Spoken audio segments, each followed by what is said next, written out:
Hi, this is David Rooks with the top 3 questions you can ask yourself to make sure you're going to hit your goals. Number 1, what do I want? Number 2, who do I need to be to get what I want? And number 3, what would that person do to get what they wanted?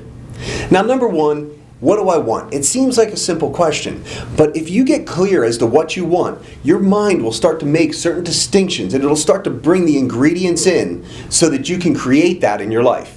The example I would give is, let's say that you're looking to build a shed. The first thing that you would probably do is kind of maybe draw it out on a piece of paper, get some idea, you get clarity in your mind of what you wanted this shed to look like. You would know how big it was going to be, you'd know the dimensions, you would know what color it was going to be, you'd know what kind of floor was in it, you'd know all those things, and you get them down on a piece of paper. And then you'd kind of write out, what are the parts that I need to assemble this?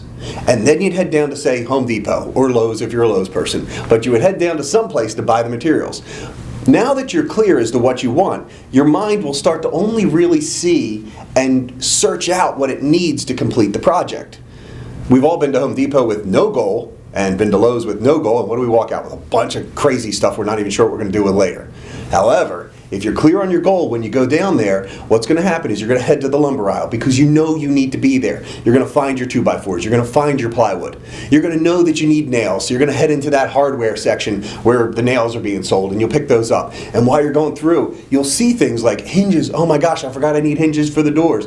But they'll come to your mind and they normally you wouldn't even notice them. You'd walk right by them. But because you know you're building a shed, your mind will start to pick those things out.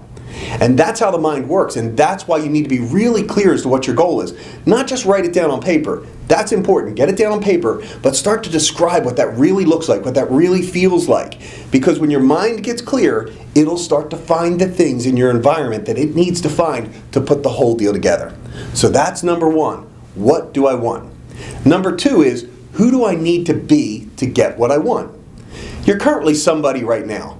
But that somebody right now is not getting what they want, okay? So you need to be somebody else. Now, I'm not saying get rid of who you are. Who you are is magnificent. I'm saying be who you are and more. Continue to develop your I am statement. This is where you need to say, I am a successful entrepreneur. I am a lean, mean, fighting machine. You make these statements of who you need to be, and then you get a picture of that person in your mind. Now, that could be somebody that you just make up. It could be an image that you saw in a magazine. It could be a real person that's getting the results that you want to get. And that's a great place to go. If you can find somebody that's currently getting the results that you want to get and kind of take on their persona and start to be that person, when you start to be that person, you'll start to act like that person. That person, not to sound too out there with this, but that person will start to attract those things into their lives. The reality is, I don't know if they're actually attracting them because I actually believe they've always been there. The question is, were you capable of seeing it before being who you were? Because who you were is going to see certain things. If we add to who you are and we become a bigger I am, what will happen is you'll start to see things in your environment that you didn't see before. And you'll take on that persona and you'll act naturally. It won't be a forced deal for you to do what you need to do, which is number 3. What would that person do?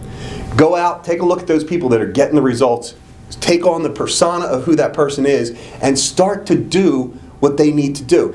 You would want to write this on a list. Get this down on a piece of paper. Just brainstorm this. What do I want? Who do I need to be? And what would that person do? And when you ask that question, you'll start to write this stuff down, and it'll start to flow, and you'll start to know what you need to do. But when it's all said and done, none of that matters if you don't do the next step, which is not a question, it's act. All these questions are great for thought starters to get you in the place of set up and getting ready to go. But at some point in time, you got to play the game. So once you get this list down, it's not wait till the perfect time, it's not wait till you feel motivated, it's go out and do it now. And keep asking these questions and reset. Step back and go, all right, what is it that I want? Let me get clear again. Who do I need to be and what would that person do? And then act. Those 3 questions will drive you in a place that you can't imagine. When you ask those questions on a regular basis, you'll get really clear as to what you want, you'll start to understand who you need to be, and then you'll take that on. It'll become who you are. It will be your I am. And then last but not least, you're going to say, what would that person do? And of course, you're going to act. And when you act, you're going to get results. And then you're going to be able to adjust. So those are the top 3 questions that you can ask to make sure that you achieve your goals.